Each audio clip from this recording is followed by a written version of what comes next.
তবে আমি মিনের জন্য 100 টাকার বেশি দাম দিতে পারবো না। এবার তোমরাই ঠিক করো মিন বেচবি কিনা। এ কি বলছেন বাবু? এ তো আগে যা পেতাম তার থেকে অনেক কম। দেখুন, ওরা বিপদে পড়েছে বলে আপনি ওদের ক্ষতি করতে পারেন না। ম্যাডাম ম্যাডাম ম্যাডাম, আমি এখানে দান ধ্যান করতে আসি নাই, আমি ব্যবসা করতে আসি। আমি 100 টাকার বেশি 1 পয়সা মিনের দাম দিব না। ভাবো তাও তো আমি নিতে পারি, আর নইলে দেখো কে তোমাদের বাজার দর দিয়া তোমাদের কাছ থেকে মিন নেয়। আমি দেব।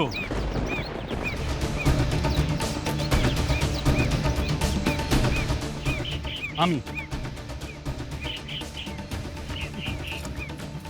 আমি শুধু বাজার দাম নয়, আমি সব মিন বাজার দামের চেয়ে ডবল দাম দিয়ে কিনে নেব।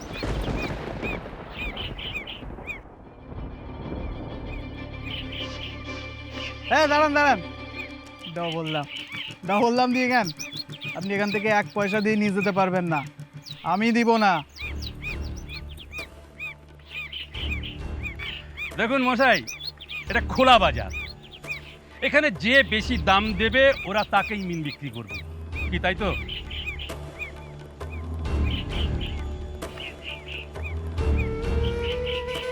আচ্ছা বেশ, কিনতে পারেন, কিন্তু নিয়ে ফিরতে পারবেন না। না, আপনার না পোষালে আপনি মিন নেবেন না। ওরা কেন কম দামে আপনাকে বিক্রি করতে যাবে? ভদ্রলোক তো ঠিকই বলেছেন, এটাই তো নিয়ম খোলা বাজারের, যে বেশি দাম দেবে সে মিন পাবে। অদ্ভুত যুক্তি দেখাচ্ছে। আরে খুব তো নিয়ম কপসাচ্ছে, এই মেয়ে ছেলেগুলা আমাদের থেকে দাদর নিয়ে বসে আছে, আমরা যা দাম দেবো তাই তো ওরা দেবে, কোনো ট্যাফু করতে পারবে না। আর এই যে আপনি আপনার ডবল দামের ফুটানি না বাইরে অন্য জায়গায় গিয়ে দেখাবেন। আচ্ছা, কিরে বেচবি না পেটে লাত খেয়ে বসে থাকবি? ভেবে বল, আনালে মিন পচিয়ে তাই খা। ওরা মিন বিক্রি করবে, আপনাকেই বিক্রি করবে।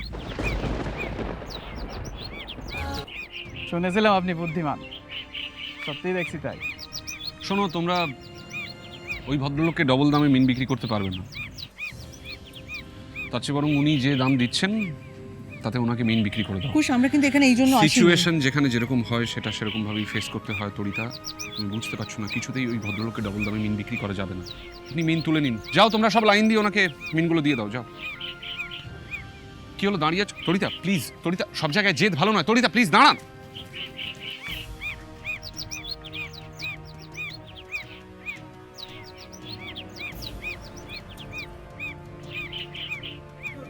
এই মিন তোল তোল।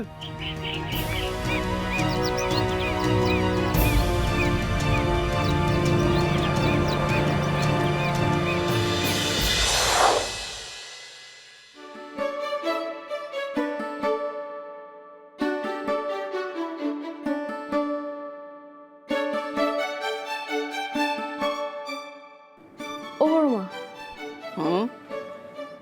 বলছি তোমার কি কাজ করতে হবে বলো, করে দিই।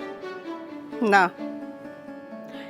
না কেন? ওই সেদিন বলছিলি যে তোমার বাতের ব্যথাটা বেড়েছে, তেল মালিশ করে দিতে। দাঁড়া আমি তেলটা নিয়ে আসি, তোমার মালিশ করে দিই। বাতের ব্যথা বলছিলে তো সেদিন। তোর কি চাই বল দেখি দি। এমনি করে বলছো কেন বাবা? আমি তোমার কোন কাজটা করে দিই না বলো?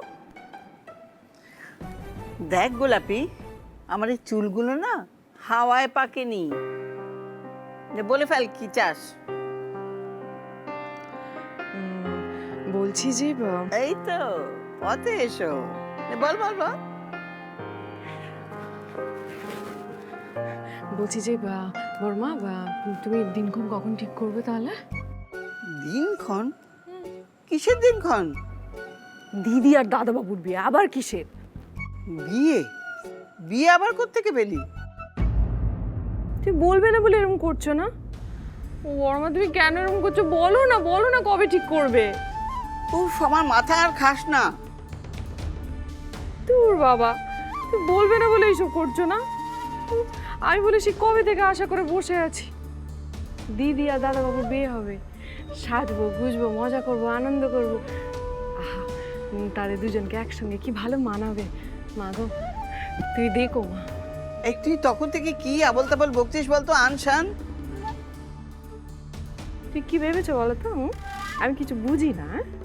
আচ্ছা তুমি আমাকে একটা কথা বলো, তুমি আশ্রমে গিয়ে বিয়ে ঠিক করে এসেছো, তুমি দিদিকে টাকা দিয়ে আশীর্বাদ করেছো, করেছো কি না বলো?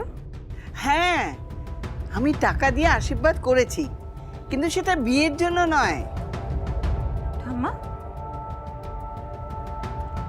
এই মেয়েটাকে তুমি টাকা দিয়েছো? হ্যাঁ, দিয়েছি। আশীর্বাদ করতে গেলে তো কিছু দিতে হয়। কিন্তু কেন? তুমি ওই মেয়েটাকে টাকা দিয়ে আশীর্বাদ করলে ও তো আরো তোল্লাই পেয়ে যাবে এইসবে। দেখো নাতবউ, আমি যা করি বুঝে শুনেই করি। আমার মনে হয়েছে মেয়েটাকে আশীর্বাদ করা দরকার, আমি করেছি। তরিতা দাঁড়াও প্লিজ। তরিতা, তরিতা আমি রিকোয়েস্ট করছি, দাঁড়াও প্লিজ। তরিতা দাঁড়াও, তরিতা দাঁড়াও প্লিজ। তরিতা, তরিতা, তরিতা দাঁড়াও। তরিতা, আমি তোমাকে ডাকছি, দাঁড়াও। সরো এখান থেকে। গাড়িতে ওঠো। আমি গাড়িতে উঠবো না, তোমার সাথে আমার কোনো কথা নেই, যাও এখান কি থেকে। আশ্চর্য তরিতা, সবসময় এরকম মাথা গরম করলে হয় না, আমাকে বোঝাতে দাও ব্যাপারটা। গাড়িতে ওঠো, চল। তোমার ঠান্ডা মাথা নিয়ে তুমি থাকো, আমায় কোনো জ্ঞান দিতে আসবে না। কি আশ্চর্য। শোনো, কেন আমি ওদেরকে মিনটা কিনতে দিয়েছি সেই জন্য আমার কাছে একটা যুক্তি। Enough. আমি এটা নিয়ে আর কোনো ডিসকাশন চাইছি না। কিন্তু আমি কথা বলতে চাইছি। তুমি আগুনের গোলার মতো হন হন করে ছুটে বেড়াচ্ছ, আমি তোমাকে একটা কথা বোঝাতে চাই, সেটা পারবো না। কি কথা বোঝাবে তুমি? তুমি আমাকে কথা দিয়েছিলে সুন্দরগড়ের গরিব মেয়েগুলোর পাশে তুমি দাঁড়াবে, অসহায় মেয়েগুলোর পাশে দাঁড়াবে, সেটা তুমি পারলে? তার বদলে তুমি বড় লোকগুলো তোষামত করছো। বড় লোকদের তোষামত করলাম? করলে না, করলে না তুমি। অমরবাবু বললেন দ্বিগুণ দামে মিনগুলো কিনবে, সেটাকে তুমি সমর্থন করলে, করলে না। সেখানে চাঁদের মেজো ছেলে এসে বললো হাফ দামে কিনবে, তুমি সাথে রাজি হয়ে গেলে। তুমি তোমাকে ইনসাল্ট করলে। না, আমি তোমাকে ইনসাল্ট করিনি। আমি তো সেটাই বোঝাতে চাইছি তোমাকে, কেন আমি চাঁদের মেজো ছেলেকে হাফ দামে মিনটা কিনতে দিলাম। তার একটা কারণ আছে, সেটা তোমায় শুনতে হবে তরিতা। আমি কোনো কারণ শুনতে চাই না অঙ্কুশ। তুমি এতদিন ধরে যা যা হেল্প করেছো তার জন্য থ্যাংক ইউ। আমি আর তোমার কোনো হেল্প চাই না। দাঁড়াও, গাড়িতে ওঠো। আমি কেন ওদেরকে মিন বিক্রি করতে বলেছি সেটা বুঝিয়ে বলি, কারণটা তুমি জানো, তারপর যাও। হাতটা ছাড়ো, ছাড়বো না। হাতটা ছাড়ো। হাতটা আমি ছাড়বো না।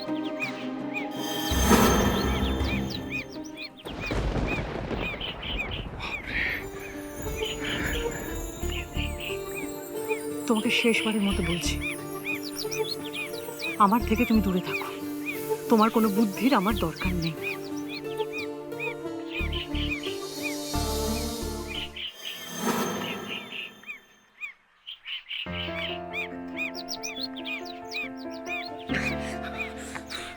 খুব জোর হয়েছে গায়ে। হ্যাঁ, ছাড়ো আমাকে। ছাড়তে পারি, তবে একটা শর্তে। হাত ছাড়ার পরেই হাত পা চালানো শুরু করবে না, প্রমিস করো। প্রমিস। তুমি আমাকে ইনসাল্ট করবে আর আমি তোমাকে ছেড়ে দেবো না। তাহলে আমিও চেপে ধরে থাকবো। ছাড়ো, আমার লাগছে কিন্তু। তাই নাকি? সারা দিন ধরে যে মারদাঙ্গা করে বেড়ায় তারও ব্যথা লাগে?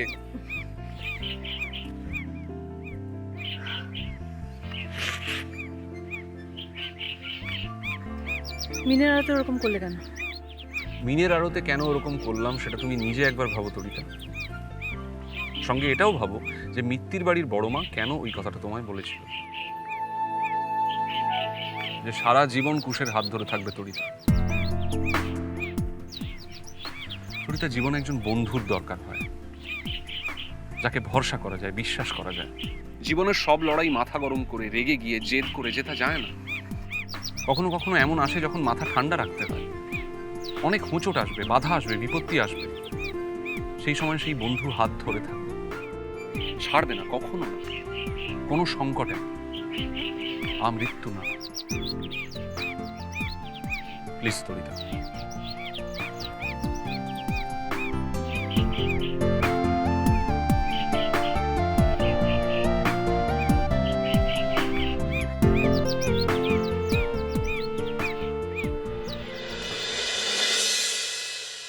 তরিতার আশ্রমে নাকি অমর মণ্ডল চলে গেছে।